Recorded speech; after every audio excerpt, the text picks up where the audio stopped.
Vamos lá para a nossa segunda aula de números complexos, onde o principal objetivo é obter uma nova maneira de escrever um número complexo usando a trigonometria. Na aula passada vimos a forma algébrica, onde um número complexo é dado por A mais BI. Veremos agora uma nova maneira de escrever um número complexo. Tá legal?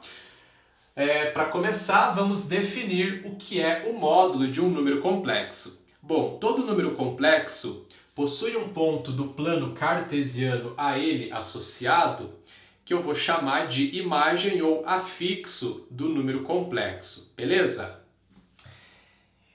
Então, dado um número complexo A mais BI, a sua imagem ou o seu afixo vai ser o ponto do plano cartesiano de coordenadas A e B.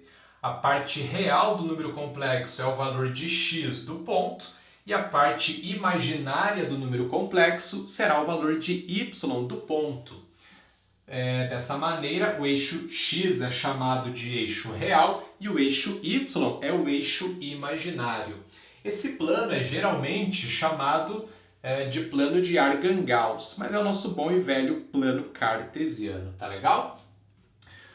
Muito bem, e o que seria o módulo do número complexo z, que será denotado por z entre barras? É simplesmente a distância do afixo de z até a origem do plano cartesiano. Portanto, basta eu calcular a distância desse ponto de coordenadas A e B até a origem do plano cartesiano, que é o ponto de coordenadas 0 e 0.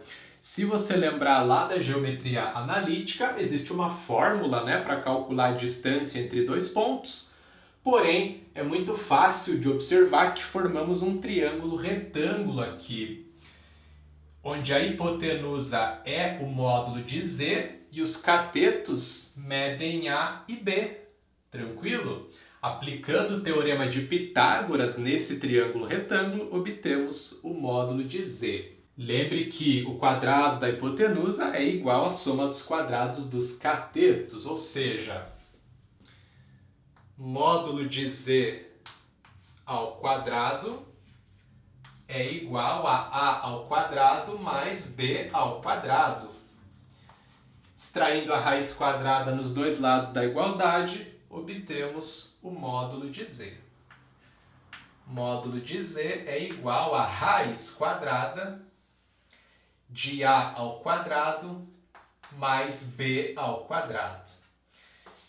Então, para você calcular o módulo de um número complexo, você vai fazer a soma dos quadrados da parte real e da parte imaginária e vai extrair a raiz quadrada dessa soma, beleza? É raiz quadrada de A ao quadrado mais B ao quadrado. Maravilha! Continuando, temos aqui novamente o número complexo z dado por A mais BI, representado no plano cartesiano. Então a gente tem o ponto de coordenadas A e B, que é o afixo do número complexo z. Já tracei também o segmento correspondente ao módulo de z, só que agora tem uma novidade, eu marquei ali um ângulo, Esse ângulo entre o eixo x e o módulo de z, que eu chamei de θ. Bom, esse ângulo ele é o chamado argumento do número complexo z.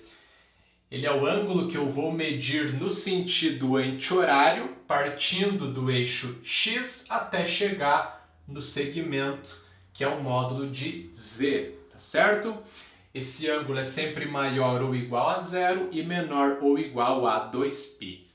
Bom, a gente vai olhar novamente para o triângulo retângulo, que tem o módulo de z como hipotenusa e A e B como catetos.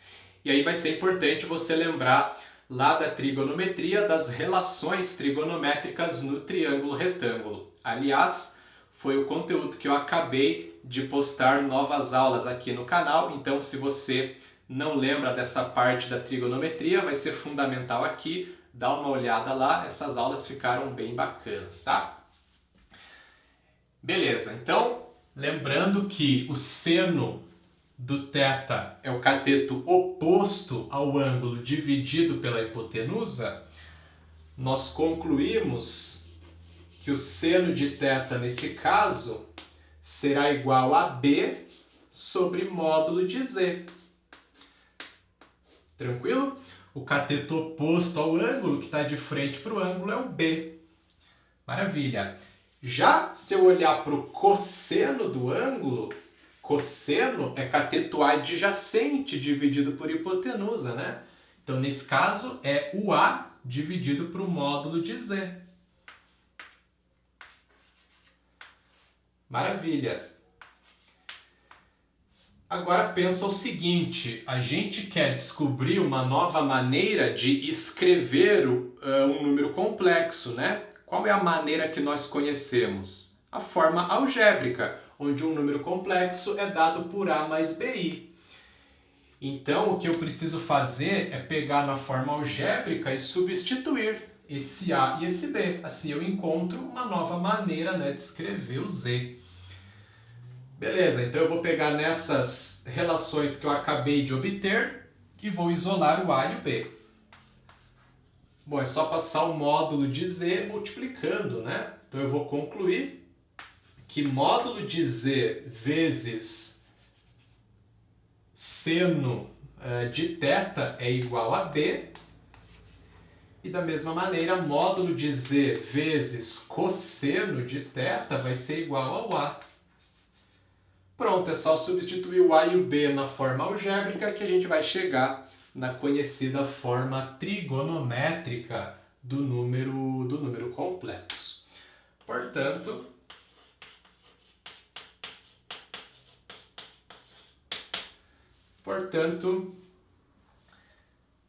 pegando então A mais BI, que é a forma algébrica, e substituindo A e B, vai ficar o seguinte, módulo de Z vezes cosseno de θ mais módulo de Z vezes seno de θ vezes I. O B multiplica o I. Dá para melhorar um pouquinho colocando o módulo de Z em evidência, logo fica módulo de Z que multiplica cosseno de θ mais I vezes seno de θ. Pronto, essa é a forma trigonométrica de um número complexo. Módulo de Z que multiplica cosseno de θ mais I vezes seno de θ. Onde o módulo de Z é a distância do afixo do número complexo até a origem do plano cartesiano, né? A gente viu antes como calcular esse módulo. E aí o θ, ele é o argumento do número complexo. É esse ângulo entre o eixo x e o módulo de z. Tá legal? Para finalizar essa aula, vamos resolver um exemplo bem simples. Escreva a forma trigonométrica do número complexo z igual a raiz quadrada de 3 mais i. Bom, foi dado um número complexo na forma algébrica e precisamos escrevê-lo na forma trigonométrica. Escrever na forma trigonométrica é escrever da seguinte maneira: módulo de z vezes cosseno de θ mais i vezes seno de θ, certo? E para isso eu preciso dizer quem é o módulo de z e também quem é o θ, quem é o argumento do número complexo. Determinar o módulo de z é muito simples. Módulo de z é raiz quadrada de a ao quadrado mais b ao quadrado, onde a e b são respectivamente a parte real e a parte imaginária do número complexo na forma algébrica, né? Então, nesse caso, o a é raiz quadrada de 3 e o b é 1, é quem está multiplicando o i. Logo, o módulo de z é raiz quadrada da raiz quadrada de 3 ao quadrado, né? Mais 1 ao quadrado. Beleza, raiz quadrada de 3 mais 1, que é 4, já vamos colocar direto. E raiz quadrada de 4 vale 2. Portanto, módulo desse número complexo z é 2. Ok, agora como que eu vou fazer para obter o argumento do número complexo? Bom, lembre que o cosseno desse θ é A sobre o módulo de z. E o seno do θ é B sobre módulo de z. Foi o que acabamos de ver anteriormente para poder justamente chegar na forma trigonométrica, né? Então, isso aqui é simplesmente aquelas razões trigonométricas que a gente observou anteriormente lá no triângulo retângulo.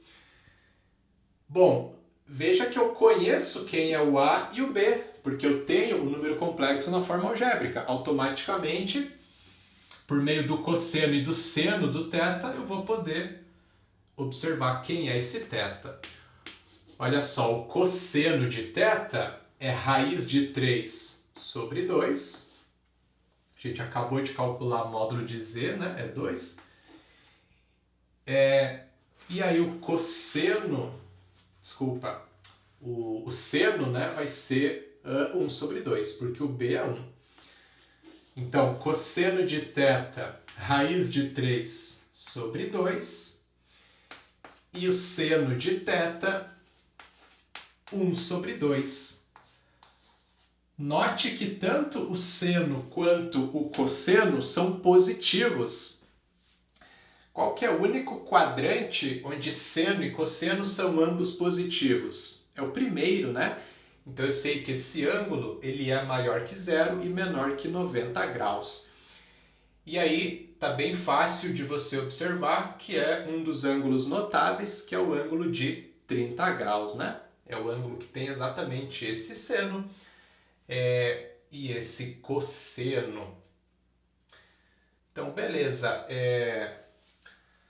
O argumento do nosso número complexo nesse caso é π sobre 6. Geralmente a gente vai escrever o argumento em radianos, tá? Então, é π sobre 6. Caso você fique com dúvida em qual quadrante está o ângulo, porque pode acontecer, né, de você ter um ângulo maior que o 30 graus com o mesmo seno que ele, caso você fique com essa dúvida, é só você observar em qual quadrante do plano cartesiano vai estar o afixo do teu número complexo. Se o afixo está no primeiro quadrante, o argumento do número complexo é um ângulo do primeiro quadrante. Se o afixo está no segundo quadrante, então o θ vai ser um ângulo do segundo quadrante, vai ser maior que 90 e menor que 180, e assim por diante. Então é só você olhar em qual quadrante está o afixo do número complexo. Nesse caso a gente confere que ele está no primeiro quadrante, né? Porque o A é positivo, maior que zero, e o B também.